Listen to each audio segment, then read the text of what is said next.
بسم اللہ الرحمن الرحیم۔ السلام علیکم ورحمۃ اللہ وبرکاتہ۔ میرا نام قاری محمد اسد اللہ ہے اور آپ کا شکر گزار ہوں کہ آپ نے میری یہ ویڈیو دیکھنے کے لیے وقت نکالا۔ ناظرین، آج کی ویڈیو کا ٹاپک ہے قرآن مجید کیا ہے، قرآن پاک کس کا کلام ہے اور اس میں کس کی باتیں ہیں اور کس کے ذریعے سے بھیجا گیا، ایسا کیا کرنے سے انسانوں کے ساتھ اچھا سلوک نہیں کیا جائے گا۔ ناظرین، یہ ویڈیو شروع سے لے کر اینڈ تک دیکھیں، انشاءاللہ آپ کو بہت معلومات ملے گی۔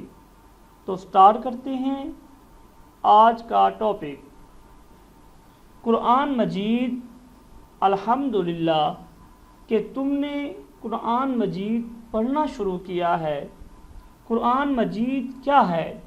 یہ اللہ کا کلام ہے، یا یوں سمجھ لو کہ یہ اللہ کی باتیں ہیں جو اس نے اپنے پیارے نبی محمد صلی اللہ علیہ وسلم پر حضرت جبرائیل علیہ السلام کے ذریعہ سے بھیجی، تاکہ ہم کو معلوم ہو جائے کہ اللہ تعالیٰ کون ہے، دنیا میں کون کون سی باتیں کرنے کی ہیں جن سے اللہ تعالیٰ خوش ہوتا ہے، اور کون سی باتیں چھوڑنے کی ہیں جن سے اللہ تعالیٰ ناراض ہوتا ہے۔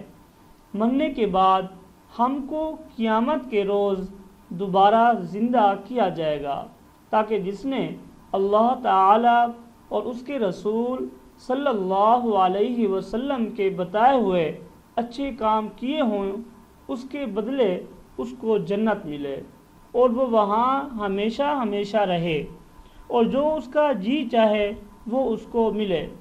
اور جس نے ایسے کام کیے جن کو اللہ تعالیٰ اور اس کے رسول صلی اللہ علیہ وسلم نے کرنے سے منع کیا ہے، اسے اس کی سزا دوزخ میں بھگتنا پڑے گی۔ جس نے اللہ تعالیٰ کے ساتھ شرک کیا ہے اسے اس کو معاف نہیں کیا جائے گا۔ اس کے علاوہ اللہ تعالیٰ رحم کرنے والا ہے، جس کو چاہے بخش دے۔ ناظرین، امید کرتا ہوں آج کی ویڈیو میں آپ کو بہت معلومات ملی ہوں گی۔ آج کے لیے اتنا ہی، نئی معلوماتی ویڈیو میں حاضر ہوں گے۔ اپنا خیال رکھیے گا۔ اللہ حافظ۔